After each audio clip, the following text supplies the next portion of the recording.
সবাই তো জানো আজ বিশ্বকর্মা পুজো ও মনসা পুজো। তো আমি সকাল সকাল স্নান করে বেরিয়ে পড়লাম গাড়ি পুজো করবার জন্য। গাড়িতে মালা পরিয়ে সুন্দর করে সাজিয়ে ওই যে রাখা আছে।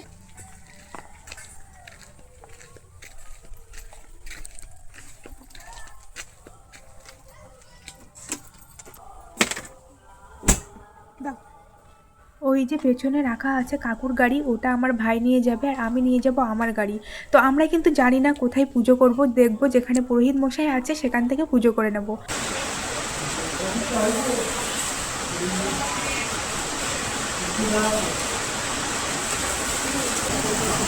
আমার বাড়ি থেকে 3 থেকে 4 মিনিট দূরে একটা গ্রিলের দোকান আছে। ভাই আর আমি সেখানে চলে আসলাম। ওখানে দেখলাম পুরোহিত মশাই এসে গেছেন, পুজো শুরু হয়েছে। তো এখানে তো গাড়ির প্রচুর লাইন, জানি না কটা বাজবে, 2টো তো বাজবেই আমার মনে হচ্ছে। আর দেখো কি হারে বৃষ্টি শুরু হয়েছে, আমার গাড়ি তো একদম ভিজে শেষ। আমার যা কষ্ট হচ্ছিল, গাড়ি সেদিন পরিষ্কার করে আনলাম, তারপর এই অবস্থা।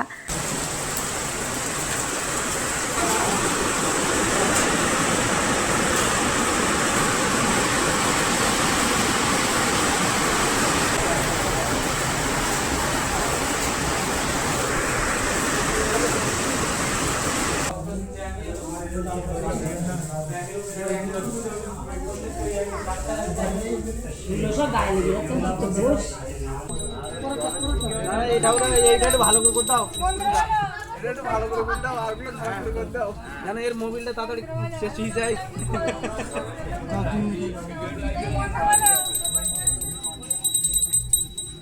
2 থেকে 3 ঘন্টা অপেক্ষা করার পর শেষমেশ গাড়ি পুজো করার সময় এলো।